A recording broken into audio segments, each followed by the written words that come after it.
Student, तो आज topic start करते हैं 3D रेडी, 3 डायमेंशनल। अच्छा, 3 डायमेंशनल आपने चैप्टर स्टार्ट किया था 11th क्लास के अंदर, जिसके अंदर आपने बेसिक किया था। फिर उसके बाद में एडवांस वर्जन जो 12th के अंदर आता है वो भी आपने पढ़ रखा है। तो देखिए 11th क्लास की जो 3D है वो कहाँ से स्टार्ट होती है। 3D के अंदर आपके पास 3 डायमेंशनल गिवन है, जैसे एक्स, वाई एंड जेड। इसका मतलब मैं यहाँ पर एक कार्टेशियन प्लेन बनाता हूँ जिसको आप एक्स, वाई और जेड एक्सेस बोल सकते हैं। इन्हीं एक्सेस के अंदर एक आप क्यूब बना दीजिए। क्यूब का मतलब हो गया घन बनाना है।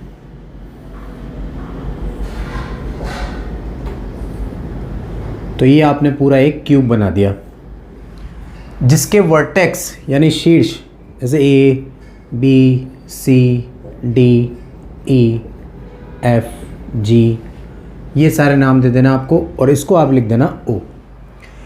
तो ये आपने क्यूब बनाया है। इस क्यूब के जितने भी वर्टेक्स यानी शीर्ष दे रखे हैं उन सब के आपको निर्देशांक फाइंड करना है। तो देखिए अगर ये क्यूब है तो इन सब की भुजा क्या क्या बनेगी, समान बनेगी, जिसको मैंने मान लिया ए बन रही है। ये सारी भुजाएं ए बन रही है। तो आपको पहले वर्टेक्स बी के निर्देशांक निकालना है। तो क्या करना है आपको, स्टार्टिंग हमेशा 0 से करनी है। अगर मैं इस ओ से बी की तरफ जा रहा हूँ तो देखो किसके सापेक्ष चल रहे हो आप, एक्स अक्ष के सापेक्ष चल रहे हो। अगर मैं एक्स अक्ष के सापेक्ष चल रहा हूँ तो आपको एक्स निर्देशांक में ए लिख देना है और बाकी वाई और जेड दोनों 0 लिख देना है। सिमिलर इस बार ये सी फाइंड करते हैं। स्टार्टिंग आपको ओ से ही करना ही है। देखिए सबसे पहले एक्स एक्सेस के अलोंग चले आप, फिर ये किसके अलोंग चल रहे हो आप, वाई एक्सेस के अलोंग चल रहे हो। तो इस पॉइंट सी के पॉइंट क्या हो जाएंगे, ये बन जाएगा एक्स एक्सेस तो ए, ये वाई एक्सेस चला तो ए भर दिया और जेड में आपको क्या लिख देना है, 0 लिख देना है। सिमिलर डी देखना है। तो देखिए डी में यहाँ से डायरेक्ट आप स्ट्रेट जा सकते हैं। तो ओनली मैं वाई एक्सेस के अलोंग चल रहा हूँ तो इसमें एक्स 0 भर देना है, वाई ए भर देना है और जेड 0 बन जाएगा।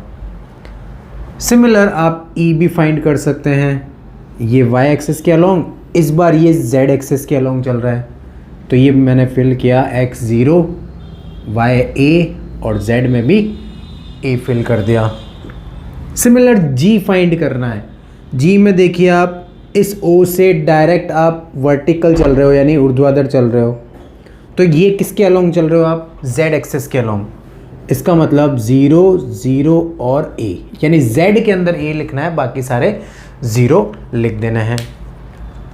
सिमिलर ए फाइंड करते हैं इस बार। तो यहाँ से चलते हैं, ये बना एक्स एक्सेस और ये किसके सापेक्ष चल रहे हो आप, z के सापेक्ष चल रहे हो। इसका मतलब इस a के पॉइंट क्या हो जाएंगे, एक तो x चले 0 और एक z के चला तो z के अंदर आपने a भर दिया। सेम लास्ट f फाइंड करना है।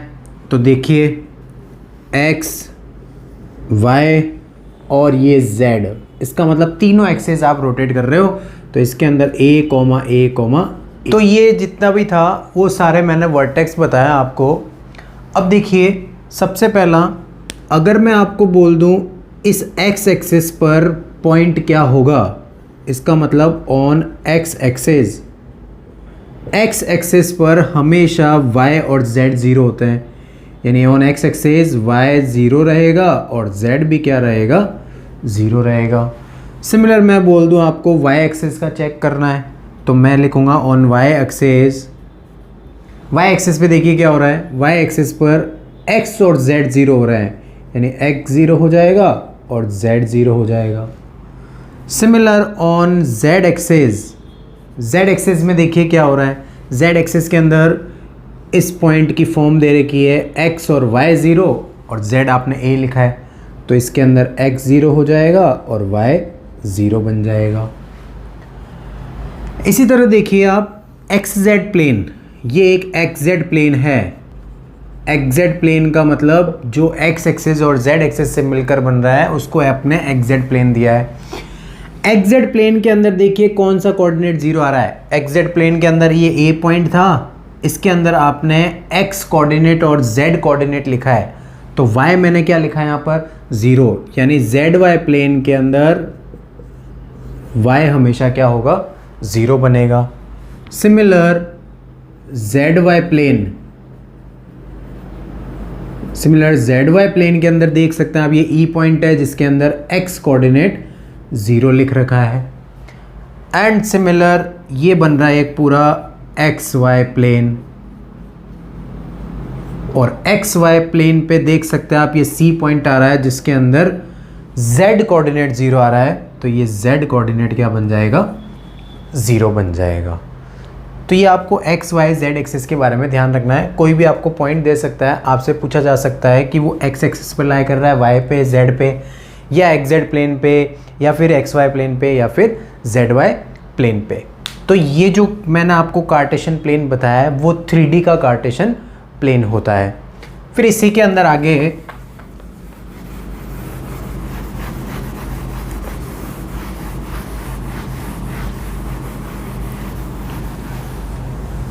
आगे आता है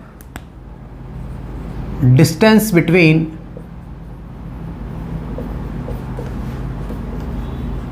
टू पॉइंट्स। दो पॉइंट के बीच की डिस्टेंस फाइंड करनी है। तो देखिए सपोज P पॉइंट एंड ये Q पॉइंट। P पॉइंट लिखा है x1, y1 and Q point लिखा है आपने x2, y2। तो अगर मैं P से Q की डिस्टेंस फाइंड करूँगा, अच्छा ये 3D है तो आपको Z भी कंसीडर करना है, Z1 एंड Z2। तो डिस्टेंस फॉर्मूला आपने जो 2D में पढ़ा है वैसा का वैसा लिखना है आपको। x2 minus x1 square plus y2 minus y1 square plus z2 minus z1 whole square. Same formula जो आपने 2D में पढ़ा है वो का वो लिखा है, सिर्फ ओनली z ऐड कर देना आपको। फिर इसी में एक आता है सेक्शन फॉर्मूला। तो सेक्शन फॉर्मूले में भी आपको कुछ इस तरीके से देखना है। सबसे पहला इंटरनल सेक्शन जो आपने 2D में पढ़ा था वैसा का वैसा यूज़ आएगा, जिसके अंदर आपने कैपिटल X की वैल्यू फाइंड की थी mx2 plus nx1 upon m plus n।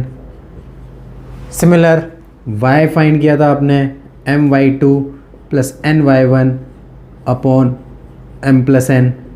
And similar z find किया था आपने mz2 प्लस nz1 और अपॉन में m प्लस n। ये इंटरनल सेक्शन। और इसी तरह अगर आपसे पूछ ले एक्सटर्नल सेक्शन का, तो एक्सटर्नल सेक्शन के अंदर क्या होगा, तो देखिए एक्सटर्नल सेक्शन के अंदर जो प्लस लिखा है इस प्लस की जगह आपको माइनस यूज़ करना है। तो x equal to mx2 minus nx1 upon m minus n। Similar y equal to my2 minus ny1 upon m minus n। And similar z equal to mz2 minus nz1 upon m minus n। तो simple plus की जगह आपको minus use करना था। And फिर आपने एक पढ़ रखा था मिड पॉइंट। मिड पॉइंट मतलब मध्य बिंदु।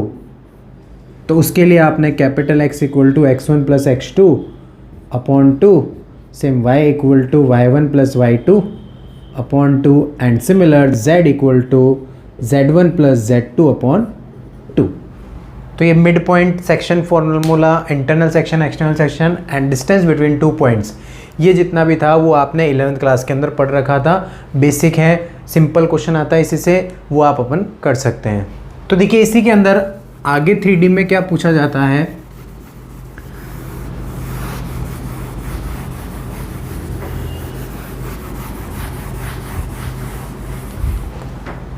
नेक्स्ट आता है सबसे पहले डायरेक्शन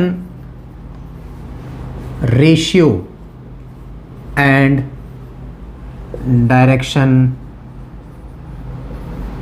कोसाइन, जिसको आप लिख सकते हैं दिक् अनुपात और दिक् कुज्याएं। तो direction ratio and direction cosine ये चेक करना अपन को क्या होता है। देखिए ये आपके पास एक कार्टेशियन प्लेन,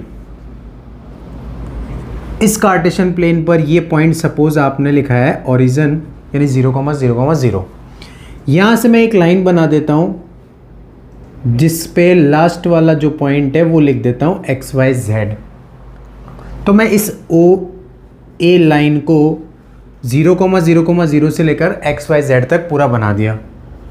आपको क्या करना है, इस OA लाइन का डायरेक्शन रेशियो फाइंड करना है, यानी दिक् अनुपात फाइंड करना है। तो देखिए OA का डायरेक्शन रेशियो क्या बनेंगे। डायरेक्शन रेशियो को रिप्रेजेंट करना है सबसे पहला तो ABC से, यानी ABC जो भी होता है वो हमेशा डायरेक्शन रेशियो होते हैं। A कैसे फाइंड करना है, x2 माइनस x1, यानी first point minus second point. Similar B y2 minus y1 और similar C z2 minus z1। ये आपके पास ABC आ जाएंगे। अगर आपको 2 पॉइंट गिवन है तो आप ABC इस तरीके से फाइंड कर सकते हैं। फिर अगर आपके पास ये ABC आ जाते हैं तो मैं बोल देता हूँ आपको OA के दिक् कुज्याएं यानी डायरेक्शन कोसाइन फाइंड करने हैं, तो उसको रिप्रेजेंट किया जाता है L, M एंड N से। तो ध्यान रखिए अगर आप ABC फाइंड कर चुके हैं तो उनकी हेल्प से अगर LMN फाइंड करना है तो L इक्वल टू होता है plus minus A upon √A square plus B square plus C square. Similar M बन जाएगा plus minus C upon √A square plus B square plus C square. और similar N बन जाएगा plus minus C upon √A square plus B square plus C square. तो ये LMN की value आप ABC से फाइंड कर सकते हैं। ध्यान रखिए L upon A equal to M upon B equal to N upon C होता है, जो कि आप मान सकते हैं K के इक्वल होता है। इसका मतलब LMN और ABC इक्वली प्रोपोर्शनल होते हैं। वो इक्वली प्रोपोर्शनल आप K किसी भी कांस्टेंट के इक्वल कर सकते हैं। फिर अगर कोई भी आपके पास एक लाइन है वो x एक्सिस के साथ में अल्फा एंगल बना रही है, y के साथ में बीटा और z के साथ में गामा एंगल बना रही है, अल्फा बीटा एंड गामा, तो क्या करना आपको, LMN फाइंड करने हैं। तो LMN कैसे फाइंड करेंगे, L इक्वल टू होगा cos alpha, M cos beta and N बन जाएगा cos गामा। तो ये LMN ऐसे फाइंड करना है। फिर एक कंडीशन ध्यान रखनी है LMN के अंदर, वो होती है L square plus M square plus N square equal to 1। तो L square plus M square plus N square equal to 1 होता है हमेशा। तो देखिए अगर मैं L M N की value cos alpha cos beta cos gamma रखता हूँ, रख के देखिए cos square alpha plus cos square beta plus cos square gamma equal to क्या बनता है, 1 बनता है। फिर अगर इन सब को मैं साइन में कन्वर्ट कर दूं, इसको लिख दिया 1 माइनस साइन स्क्वायर, इसको लिख दिया 1 minus sine square and similar 1 minus sine square gamma equal to 1। तो देखिए ये 1 से ये 1 कैंसिल, तो final sine square alpha plus sine square beta plus sine square gamma equal to क्या बन गया, 2 बन गया। तो इसका मतलब अगर cos के अंदर ये टर्म दे रखी है तो उसका सॉल्यूशन 1 बनेगा, साइन के अंदर दे रखी है तो उसका सॉल्यूशन क्या बनेगा, 2 बनेगा। तो ये direction ratio and direction cosine है जो कि बेसिक है 3D का। तो LMN आपको फाइंड करना आना चाहिए और ABC कैसे फाइंड करते हैं वो चीज़ आनी चाहिए आपको, कैसे फाइंड की जाएगी। और साथ में ध्यान रखना वो LMN एंड ABC हमेशा इक्वली प्रोपोर्शनल होते हैं। फिर उसी के बाद इसके अंदर नेक्स्ट टॉपिक आता है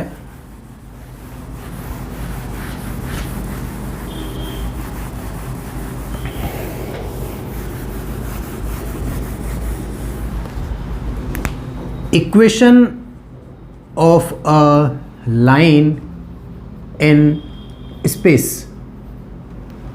स्पेस का मतलब अंतरिक्ष यानी हवा के अंदर। हवा के अंदर आपको क्या करना है, किसी भी लाइन की इक्वेशन निकालनी है। हवा का मतलब आप 3D मान सकते हैं उसको। तो 3D के अंदर किसी भी लाइन की इक्वेशन यानी समीकरण कैसे निकाला जाता है। सबसे पहला फर्स्ट आता है, if a line passes through a vector and parallel to b vector। इसका मतलब यदि रेखा a वेक्टर से गुजरे तथा b वेक्टर के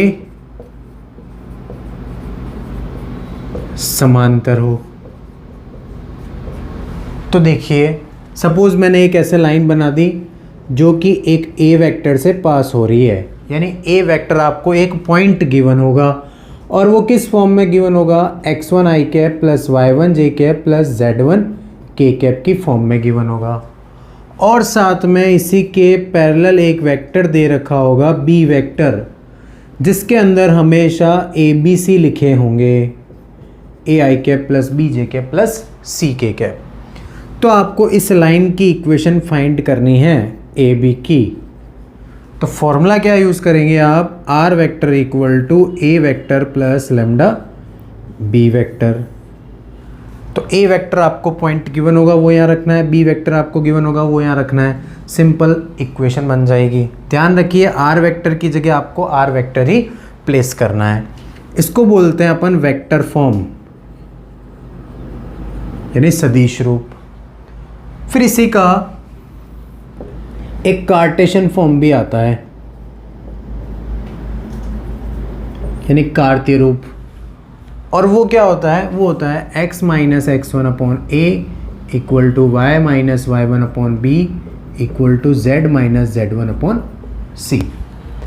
तो ए बी सी आपको ये पॉइंट गिवन है, यानी जो भी पैरेलल वेक्टर होगा उसके अंदर ए बी सी लिखे होते हैं। x1 y1 z1 जिससे पास हो रहा है वो पॉइंट दे रखा आपको, सीधा आप इसके अंदर यूज़ कर सकते हैं, कार्टेशियन फॉर्म बन जाएगी। तो एक तो पॉइंट हो गया जिससे एक लाइन है जो ए वेक्टर से पास हो रही है और बी वेक्टर के पैरेलल दे रखी है। सेकंड आता है, if line passes through 2 point. इस बार 2 पॉइंट से पास हो रही है लाइन। अगर 2 पॉइंट से पास हो रही है, सपोज मैंने बना दिया एक पॉइंट ए वेक्टर और दूसरा बना दिया बी वेक्टर। ए वेक्टर आपको पॉइंट की फॉर्म में दे रखा है x1 i cap y1 j cap और z1 k cap. And similar B vector second form दे रखी है, क्या दे रखी है second form, x2 i cap plus y2 j cap and plus z2 k cap. ये 2 पॉइंट गिवन है आपको ए और बी।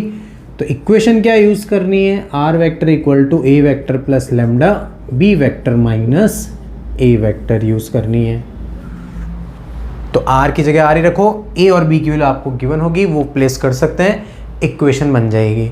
इसको आप वेक्टर फॉर्म लिख सकते हैं। इसी का कार्टेशियन बनाना है तो x minus x1 upon x2 minus x1 equal to y minus y1 upon y2 minus y1 equal to z minus z1 upon z2 minus z1। ये इसका बन जाएगा कार्टेशियन फॉर्म। तो आपको कार्टेशियन और वेक्टर फॉर्म दोनों पता रखनी है। तो एक पॉइंट से पास होने लाइन की इक्वेशन है और सेकंड है 2 पॉइंट से पास होने वाले लाइन की इक्वेशन। फिर इसी के अंदर आगे आपके पास आता है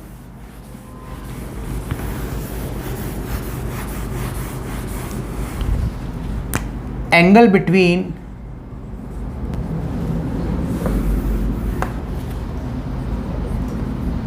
टू लाइंस। 2 लाइन के बीच में आप एंगल कैसे फाइंड करेंगे वो चेक करना है। तो सपोज सबसे पहला फर्स्ट लाइन दे रखी है are vector equal to a1 plus lambda b1 and second line दे रखी है r2 equal to a2 vector plus mu b2 vector. तो ये a और b की वैल्यू आपको दे रखी है और साथ में एक a1 a2 एक b1 b2। तो इसको फर्स्ट लाइन L1 मान सकते हैं और इसको L2 सपोज कर सकते हैं। दोनों के बीच में एंगल फाइंड करना है, cos theta equal to dot product B1 vector dot B2 vector upon के अंदर B1 मैग्नीट्यूड और B2 मैग्नीट्यूड, ये cos थीटा का फॉर्मूला बन जाएगा। तो ये तो वेक्टर फॉर्म के लिए हो गया। इसी तरह आप कार्टेशियन फॉर्म का भी बना सकते हैं। सपोज कार्टेशियन फॉर्म दे रही है x minus x1 upon a1, y minus y1 upon b1, z minus z1 upon c1, ये फर्स्ट लाइन हो गई।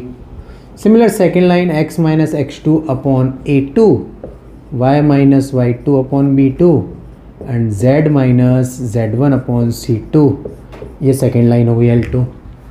इनके बीच में एंगल फाइंड करना है, तो इनके बीच में एंगल सेम cos थीटा का formula a1 a2 plus b1 b2 plus c1 c2 upon under root a1 square plus b1 square plus c1 square and similar a2 square plus b2 square plus c2 square, ये formula use करना है।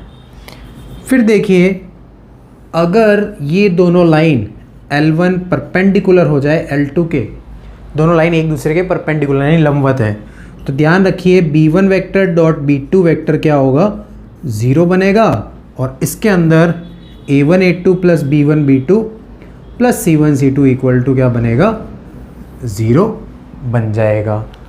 तो ये condition आपको ध्यान रखनी है perpendicular की। तो एंगल बिटवीन टू लाइंस आपको अच्छे से ध्यान रखना है।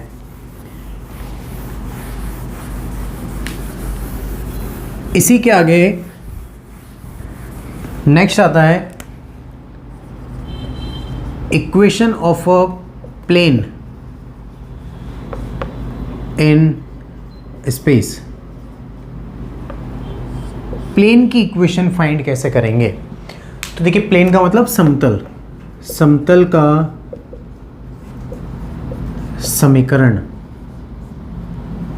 तो देखिए, समतल का समीकरण कैसे फाइंड करना है? सबसे पहला होता है अभिलंब रूप। तो अभिलंब रूप देखो, अभिलंब रूप को बोल सकते हैं आप नॉर्मल फॉर्म। अब इसके अंदर क्या होगा, जैसे ये आपने एक कार्टेशियन प्लेन बना दिया x, y एंड z, ये आपके पास एक प्लेन दे रखा है।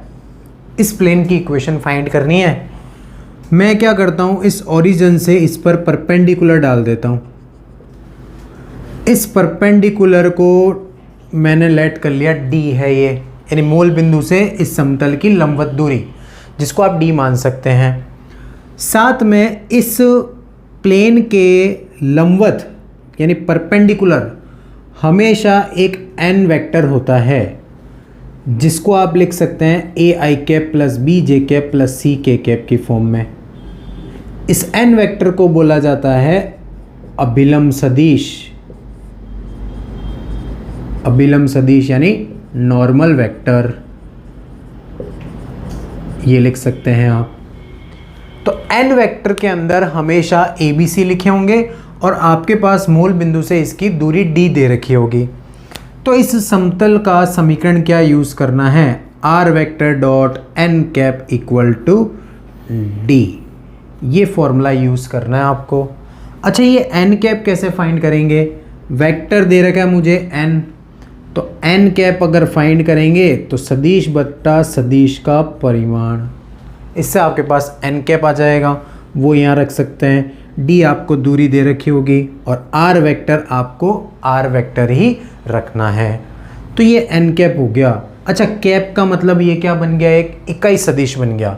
तो इसको मैं लिख सकता हूँ अभिलंब इकाई सदिश। तो कैप आ गया, इसका मतलब आपको इकाई सदिश लिख देना उसको। तो ये n कैप आ गया।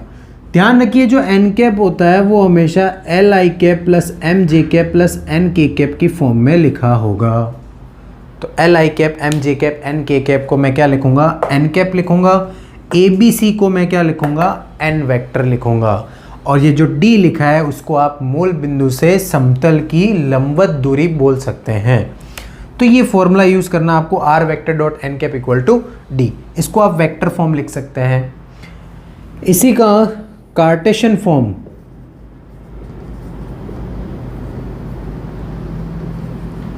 कार्टेशियन फॉर्म कार्तीय रूप क्या बनेगा इसका, ये बनेगा Lx plus m y plus n z equal to plus d equal to 0। ये आपके पास एक कार्टेशियन फॉर्म बन जाएगी Lx plus m y plus n z plus d equal to 0, जिससे LMN आपके पास वैल्यू किससे आ जाएगी, एन कैप से, और डी की वैल्यू आपको मूल बिंदु से दूरी दे रखी है वो आप यूज़ कर सकते हैं। तो ये सिंपल कार्टेशियन फॉर्म बन जाएगी। तो ये तो एक अभिलंब रूप था जिसके अंदर आपको अभिलंब सदिश दे रखा है और मूल बिंदु से इसकी दूरी दे रखी है। फिर इसी के अंदर एक आता है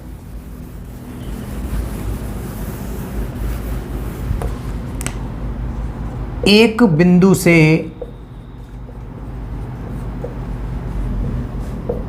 जाने वाले समतल का समीकरण। जैसे आपके पास कोई भी एक समतल है, एक ए समतल बना दिया, ये समतल एक बिंदु से गुजर रहा है जिसको मैं ए वेक्टर मान लेता हूँ, x1 i cap plus y1 j cap plus z1 k cap. ये मैंने ए वेक्टर मान लिया, x1 y1 z1 यानी एक पॉइंट से पास हो रहा है। और इसके लंबवत आपको पता ही है वो हमेशा क्या लिखा होता है, n वेक्टर लिखा होता है। समतल के लंबवत हमेशा आपको n वेक्टर ध्यान रखना है। n वेक्टर होता है A I cap plus B J cap plus C K cap की फॉर्म में। तो आपको अगर एक पॉइंट गिवन है और समतल का समीकरण बनाना है तो वो बनेगा r vector minus A vector dot n vector equal to 0। ये फॉर्मूला यूज़ करना है, r minus a dot n vector equal to 0। इसको आप लिख सकते हैं वेक्टर फॉर्म। इसी का कार्टेशियन फॉर्म बनाना है, वो बनेगा A X minus x1 plus B Y minus y1 plus C Z minus z1 equal to 0। तो ये x1 y1 z1 ए वेक्टर से आ जाएंगे, a b c n vector से आ जाएंगे। तो ये आपका बन जाएगा एक कार्टेशियन फॉर्म यानी कार्तीय रूप जो कि एक बिंदु से गुजर रहा है। तो ये इक्वेशन आपको समतल की ध्यान रखनी है। फिर इसी में angle between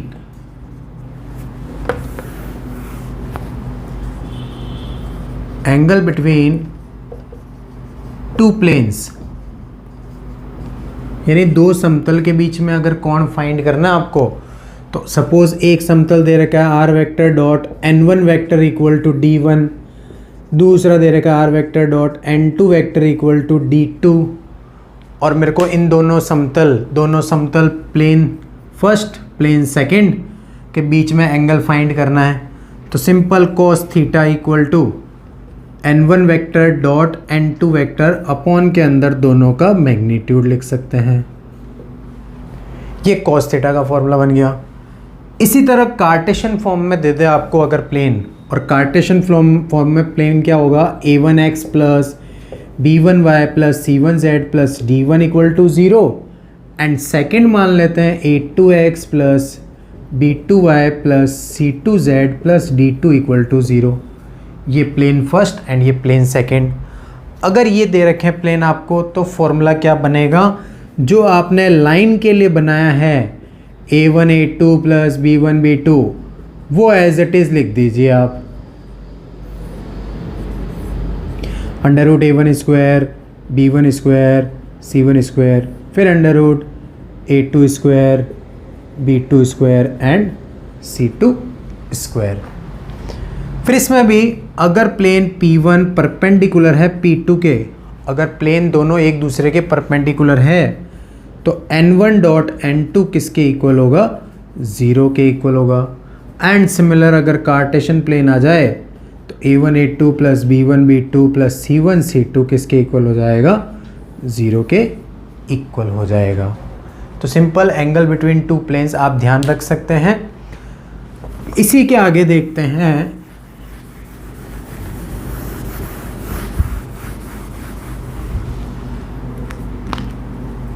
angle between plane and line, यानी रेखा और समतल के बीच में कोण क्या होगा। सपोज रेखा दे रखी है मुझे r vector equal to A vector plus lambda B vector, ये लाइन दे रखी है मुझे। एंड सिमिलर दूसरा r vector dot n vector equal to d, plane भी दे रखा है मुझे। तो मुझे इन दोनों के बीच में एंगल फाइंड करना है। ध्यान रखिए इसमें यूज़ आता है sine theta equal to b vector dot n vector upon के अंदर बी का मॉड और एन का भी मॉड आ जाएगा।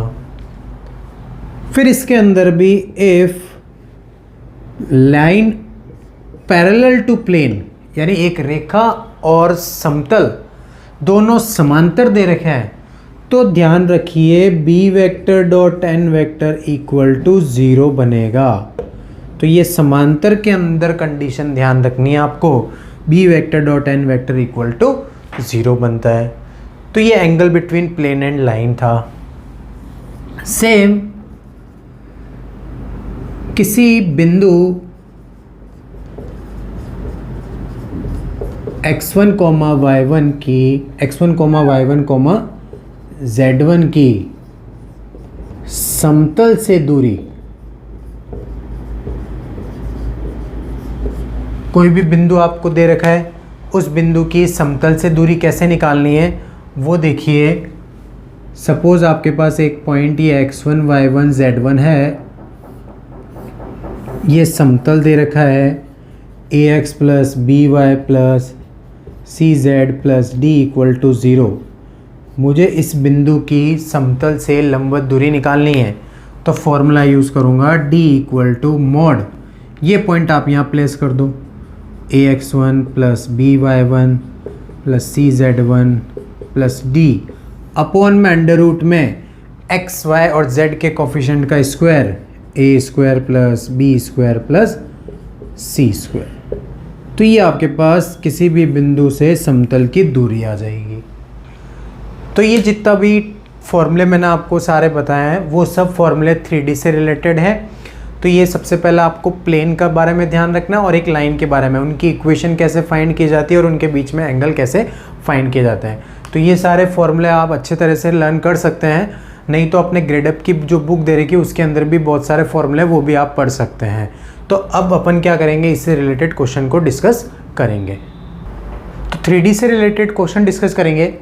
देखिए क्वेश्चन मैंने लिखा है यहाँ, सरल रेखा का दिक्कोज्या है जो अक्षों से समान रूप से झुकी हुई है, यानी अक्षों के साथ में समान रूप से झुकी हुई होनी चाहिए। अगर समान रूप से झुकी हुई है इसका मतलब मेरे को पता है कोई भी रेखा x के साथ में अल्फ़ा, y के साथ में बीटा और z के साथ में गामा एंगल बनाती है। ये समान रूप से झुकी हुई है, इसका मतलब तीनों कोण आपस में क्या दे रखे हैं, बराबर दे रखे हैं। अगर तीनों कोण बराबर है तो उनके कॉस भी आपस में बराबर होंगे। अगर cos alpha cos beta cos gamma बराबर है तो मैं इनको LMN भी लिख सकता हूँ, यानी LM और N भी बराबर है। तो मुझे एक कंडीशन मालूम है, L square plus M square plus N square equal to 1 होता है। तो इसको मैं अगर L स्क्वायर लिखता हूँ तो इसको भी L स्क्वायर लिख सकते हैं एंड इसको भी L स्क्वायर लिख सकते हैं। तीनों को L स्क्वायर लिख दिया आपने और इक्वल टू में बना दिया 1, तो ये 3L स्क्वायर हो जाएगा और L स्क्वायर इक्वल टू आ जाएगा 1/3, L इक्वल टू आ जाएगा प्लस माइनस 1/√3। तो LMN की वैल्यू तीनों इक्वल है, इसका मतलब 1/√3 आंसर आना चाहिए तीनों का।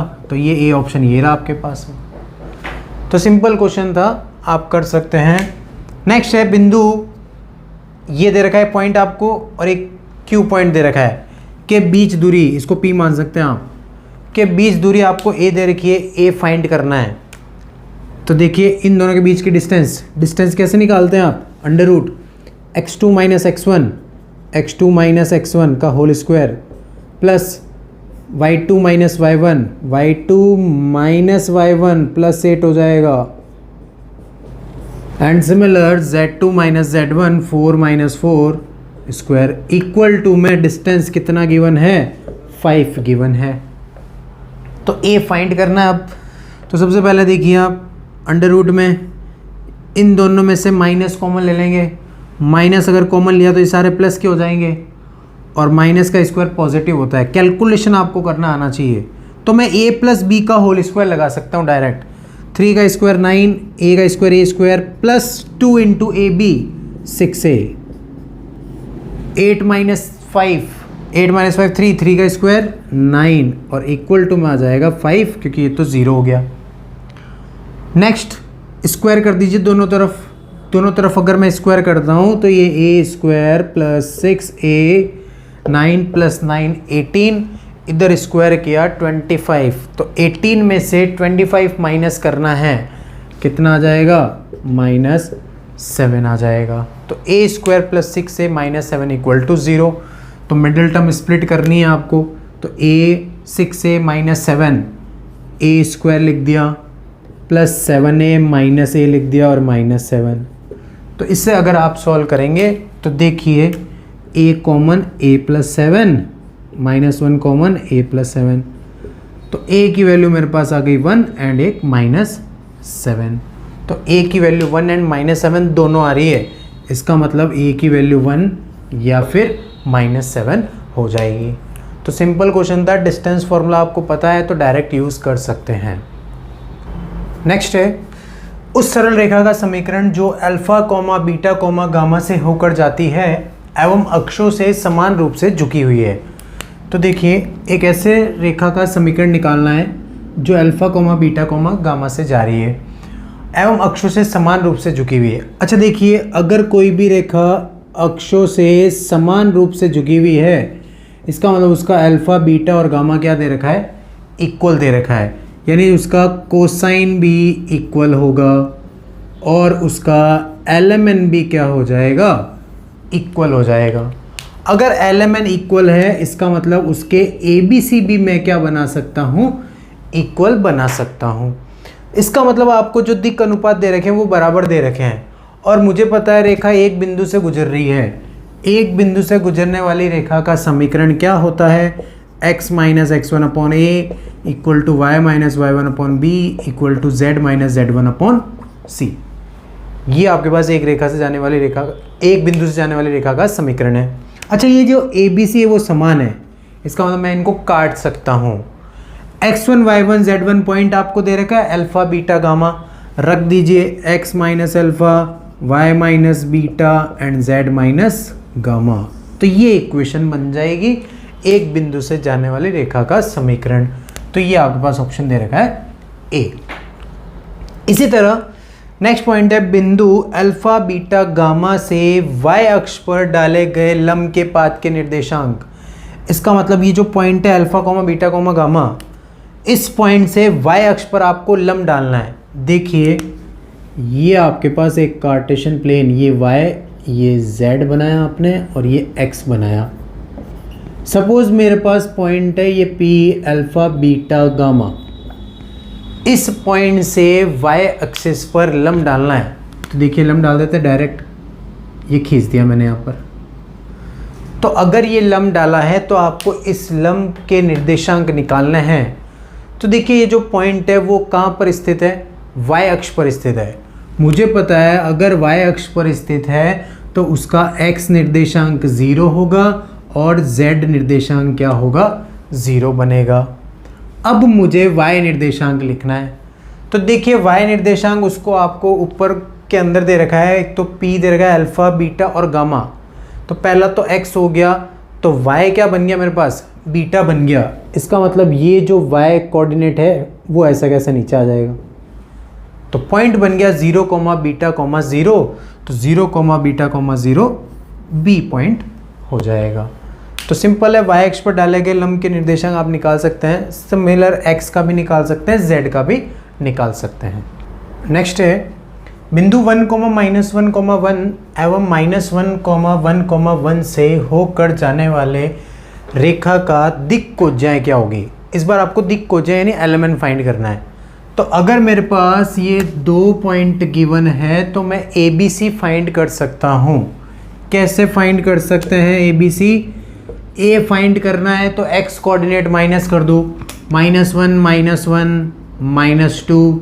बी फाइंड करना है तो y कोऑर्डिनेट माइनस कर दो, 1 -1 +2 बन जाएगा। सी फाइंड करना है तो z कोऑर्डिनेट माइनस कर दो, 0 बन जाएगा। ये मेरे पास आ गए ए बी सी। इससे मैं फाइंड क्या करूँगा, LMN फाइंड करूँगा। तो देखिए L की वैल्यू क्या आएगी, L की वैल्यू -2 अपॉन अंडर रूट में a square plus B square plus C square, 2 का स्क्वायर 4, 2 का स्क्वायर 4, 0 का स्क्वायर 0। इसको सॉल्व करेंगे -2, ये तो बन गया 8 का रूट लिख सकते हैं आप 2√2, दोनों कट जाएंगे, -1/√2 आ जाएगा। तो देखिए -1/√2, m की वैल्यू भी निकालते हैं। अब m के लिए क्या करना है आपको, इस बार b की वैल्यू रखनी है, जो b आपको दे रखा है 2, और रूट में सेम रहेगा 2√2, दोनों कट जाएंगे, 1/√2 आ जाएगा।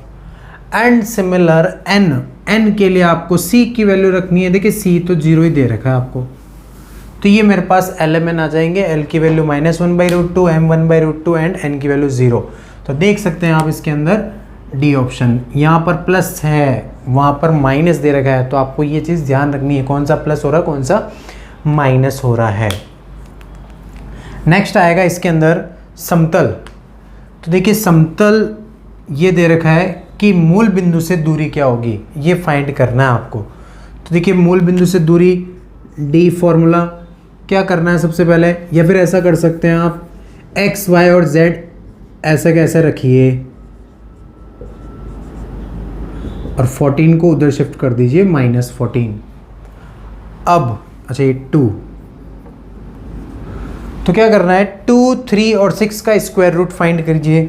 क्या आएगा, 2 का आ जाएगा 4, ये बन जाएगा 9 और ये 6 का बन जाएगा 36।